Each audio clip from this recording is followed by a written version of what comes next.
Assalamualaikum warahmatullahi wabarakatuh.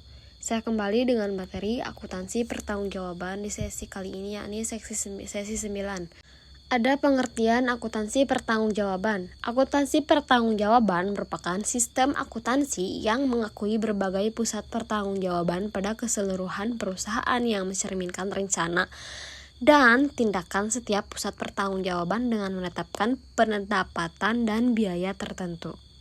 Adapun definisi menurut Hansen dan Mowen, akuntansi pertanggungjawaban adalah sistem yang mengukur berbagai hasil yang dicapai oleh setiap pusat pertanggungjawaban menurut informasi yang dibutuhkan oleh para manajer untuk mengoperasikan pusat pertanggungjawaban mereka. Syarat untuk bisa menerapkan akuntansi pertanggungjawaban ada yang pertama adalah struktur organisasi, anggaran, pengelolaan biaya, sistem akuntansi, serta sistem pelaporan biaya. Tujuan akuntansi pertanggungjawaban tujuannya adalah membebani pusat pertanggungjawaban dengan biaya yang dikeluarkannya. Ada juga manfaat dari akuntansi pertanggungjawaban. Yang pertama ada penyusunan dasar anggaran, yang kedua ada penilaian kinerja manajer pusat pertanggungjawaban, dan yang terakhir ada untuk memotivasi seorang manajer. Pusat pertanggungjawaban. Pusat pertanggungjawaban ialah setiap unit kerja dalam organisasi yang dipimpin oleh seorang manajer yang bertanggung jawab atas aktivitas yang dilakukan atau unit organisasi yang dipimpinnya. Dalam hal ini, suatu organisasi pasti ada terdiri dari beberapa pusat pertanggungjawaban yang berbeda-beda. Berikutnya ada jenis-jenis pusat pertanggungjawaban. Yang pertama ada pusat biaya atau yang disebut sebagai cost center. Yang kedua ada pusat pendapatan atau revenue center. Yang ketiga ada pusat laba atau profit center. Dan yang keempat ada pusat investasi atau investment center. Nah, selanjutnya ada hubungan struktur organisasi dengan pusat pertanggungjawaban.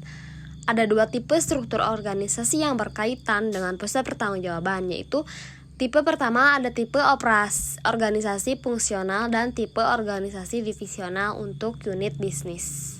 Organisasi fungsional biasanya bentuk organisasi yang biasanya dipakai oleh perusahaan besar yang ditandai dengan adanya jumlah karyawan yang besar, spesialisasi kerja yang tinggi, wilayah kerja yang luas, serta komando yang tidak lagi berada pada satu tangan pimpinan saja.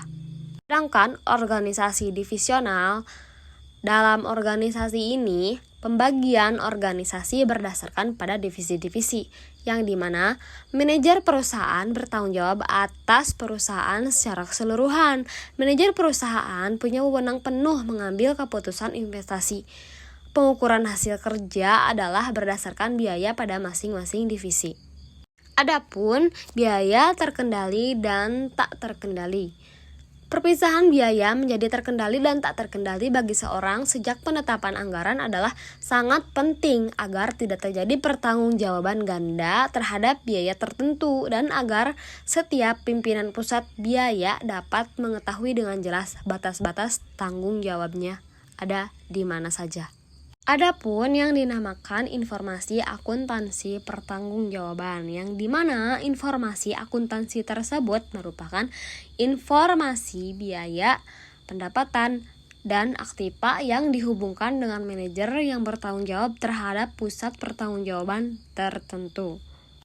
Nah, mungkin sekian materi dari saya. Mohon maaf bila banyak kekurangan. Semoga penyampaiannya dapat dimengerti. Wassalamualaikum warahmatullahi wabarakatuh.